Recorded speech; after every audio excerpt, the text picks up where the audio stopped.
everyone, how you going? Karen Finnan here, physiotherapist and director of online.physio. So I wrote a post recently about the actual physical logistics of setting up a video call, not just the tech that you use, but actually the physical setup. And so I thought I would share with you my setup that I use for video calls. So I'm here in my home office. Now I'm not always here, but at least when I am here, I have some control over the setup. Now my computer is in front of me here, so I've just set up you guys on the smartphone beside me there. Now I am able to do consultations on a smartphone as well, depending on the software that you use. That may be something that you can do as well. So this is an option, but I'll also show you with my computer screen. So a couple of first things about it. I've set up the camera here at eye level, and also when I use my desktop screen or my monitor, it's set up at eye level. Why is this important?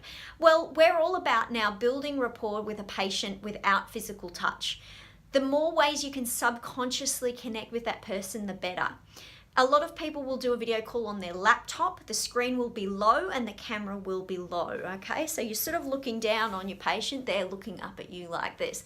So that just sets a little bit of a subconscious disconnect, I would say, between you. You really want to be eye to eye with your patient, and that's what you would try and do in the clinic. So you should be doing it as well on the call.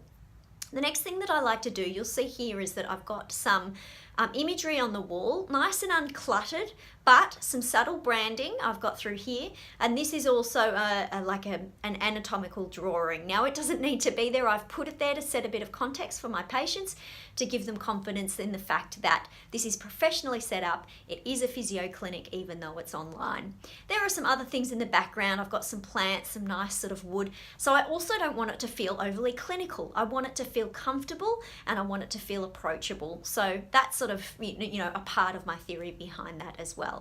Now, if I spin you around a little bit, you'll be able to see I've got some lighting options here. I'll talk a bit more about lighting here. This is my monitor screen, and the camera is at the top here.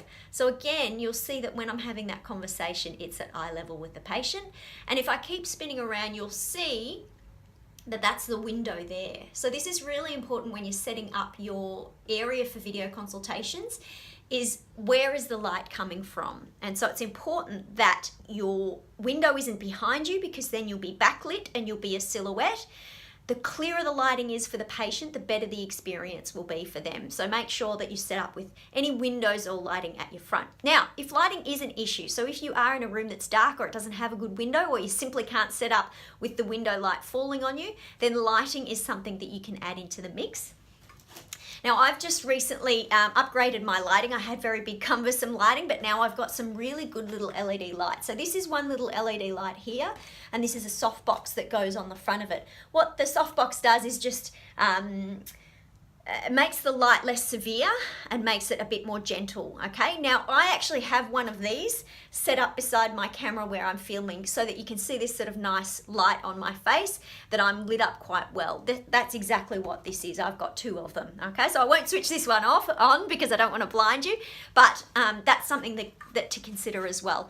The final thing is just to remember that even though you may be at home, you may have just put a load of washing on, and you know, you may be having your slippers on, that at least in the area that will be seen on the call, it's as professional as you would be in a clinic. So just make sure that the hair's brushed, the teeth are cleaned, and that your clothing is suitable as well. I try and keep fairly uniform. I tend to just wear black for most of my calls, videos, all of that sort of stuff.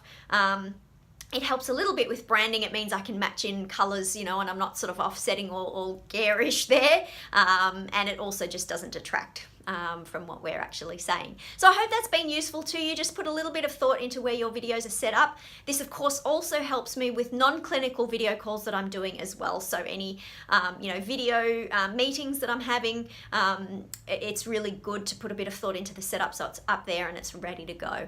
All right, I hope that's been useful. If you've got any questions, as always, do let me know, and I look forward to seeing you again next time. Bye.